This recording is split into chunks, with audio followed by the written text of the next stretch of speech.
నమస్తే, welcome to Suman TV. Hare Krishna. ప్రస్తుతం మనతో పాటు ప్రణవానంద ప్రభుజీ ఉన్నారు. ముంబైలోని గోవర్ధన్ ఇకో విలేజ్ ఆశ్రమంలో వారు సేవ చేస్తూ ఉంటారు. వివిధ మాధ్యమాల్లో వారు శ్రీకృష్ణ భగవానుడి గురించి, అలాగే మనందరికీ ఇన్స్పైరింగ్గా ఎన్నో మాటలు చెప్తూ ఉంటారు. ఇందులో భాగంగా వారు సుమన్ టీవీ స్టూడియోకి విచ్చేశారు. ఎన్నో విషయాలు వారి మాటల్లో విని తెలుసుకుందాం. హరే కృష్ణ ప్రభుజీ. హరే కృష్ణ.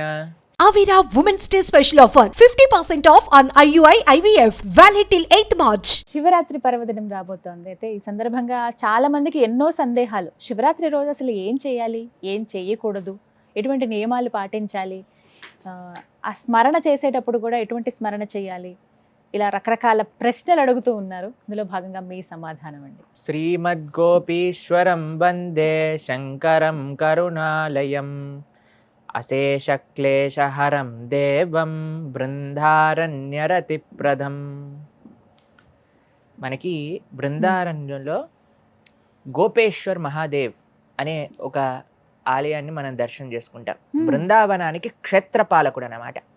బృందావన పరిక్రమ చేసేటప్పుడు ముందు గోపేశ్వర్ మహాదేవ్కే ప్రణామం చేసుకొని వెళ్తారన్నమాట. ఆయన రాసలీలలో పాల్గొనే ఇచ్చతో వచ్చారు. కృష్ణుడు ఆ సేవ ఇచ్చారు, బృందావనాన్ని సంరక్షించండి అని.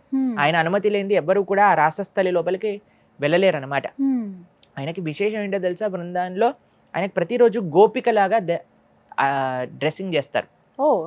శివుడికి గాగ్రా చోలి వేస్తారనమాట. పైనుంచి ఇలా కొంగు కప్పి కళ్ళకి కాటుక, ముక్కుకి ఆభరణాలు, చెవులకు ఆభరణాలు, గాజులు అన్ని వేస్తారు అక్కడ ఉండే శివుడికి.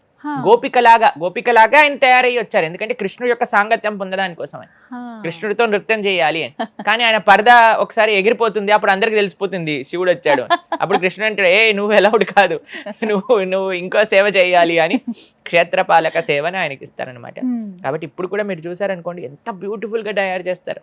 కాబట్టి ఆయనని బృందారణ్య రతిప్రదం అంటారు. ఆ బృందారణ్యం పట్ల ప్రేమ కలిగేటట్టుగా ఆశీర్వదించగలిగిన శక్తి పరమశివుడికి ఉందట అని చెప్తారు. అయితే మీరు అన్నట్టు శివరాత్రి రోజు ఏం చేయాలి, ఏం చేయకూడదు, భగవంతుణ్ణి భౌతిక కోరికతో ఆశ్రయించకండి. పరమశివుడి దగ్గరికి వెళ్ళినప్పుడు నాకు ఇది కావాలి, నాకు అది కావాలి, ఇది కావాలి, ఈ కోరికలు అడగండి. వెళ్ళి అయ్యా నీ పూర్తి కృప, పరిపూర్ణ కృప నా పైన ఉంచు అని ప్రార్థన చేయండి. మన శాస్త్రాలు చెప్తూ ఉంటాయి ఆయన యొక్క వైభవం గురించి. ఎంత గొప్ప తత్వము పరమశివుడి యొక్క తత్వం. కాబట్టి ఆశ్రయించేటప్పుడు మనస్ఫూర్తిగా ఎటువంటి కల్మసములు లేకుండా ఆశ్రయించండి.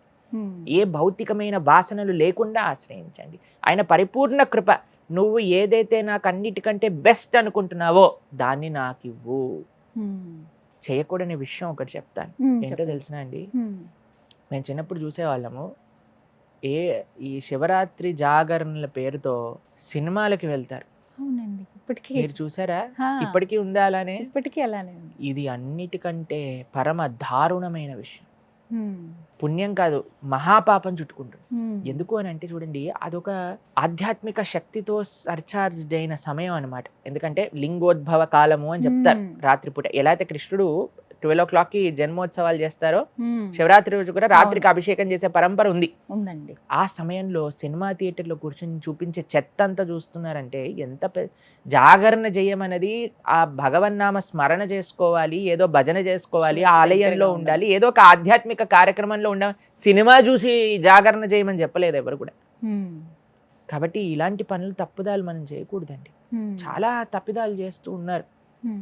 భగవంతుడి పేరుతో మనం స్టాంప్ వేసుకొని మనకు కావాల్సినవన్నీ చేస్తూ ఉన్నారనమాట. అయితే కొంతమంది శివుడికి సంబంధించిన చిత్రాలు ఏవి చూస్తూ ఉంటారు, అవి కూడా తప్పేనా అండి అని అడుగుతూ ఉంటారు. ప్రభుజీ, మీకు మంచి మార్గం, శివుడే ఉన్నప్పుడు శివుడికి సంబంధించిన చిత్రం ఎందుకు చూడాలి మీరు? సాక్షాత్తుగా వెళ్ళి ఆలయంలో కూర్చోవచ్చు కదా. ఏదో అభిషేకం చేసుకోవటమో, కృష్ణరామ అనుకోవటమో, భజన చేసుకోవటమో, ఏదో ఒకటి చేసుకోవచ్చు కదా. మరి మంచి ఆప్షన్ ఉన్నప్పుడు దాన్ని చెడు చేసేందుకు మనం చూడాలి? ఏ సినిమా అయినా సరే ప్యూర్ గా శివుడి కథ కానీ కృష్ణుడి కథ కానీ చూపిస్తుందా? దాంట్లో వాళ్ళ మసాలా కూడా కొద్దిగా యాడ్ చేసే ఉంటుంది కదా. కాబట్టి ఎందుకు అసలు సినిమా థియేటర్కి ఎందుకు వెళ్ళాలి? అలాంటి తమో గుణంతో నిండిపోయిన ప్రదేశానికి ఎందుకు వెళ్ళాలి? సత్వగుణంతో నిండి ఉన్న ప్రదేశానికి వెళ్ళొచ్చు కదా. మనము ఇళ్లలో చూసే వాళ్ళు కూడా ఉంటారండి. అదే చెప్తున్నా, ఎక్కడ చూసినా సినిమానే. కాబట్టి ఎక్కడైతే ఆధ్యాత్మికమైన కార్యక్రమాలు జరుగుతున్నాయో అక్కడికి వెళ్ళాలి. ఎవరైతే జాగరణ ఉండాలి అని అనుకుంటున్నవారు. కాబట్టి భౌతికమైన కోరికలతో ఆశ్రయించకండి. ఆయన యొక్క పూర్తి కృప కావాలి అని మాత్రమే, పరిపూర్ణ కృప కావాలి అని ఆర్జించండి. అలానే సినిమాలకు వెళ్ళటము ఇలాంటి పిచ్చి పనులన్నీ చేయకూడదు.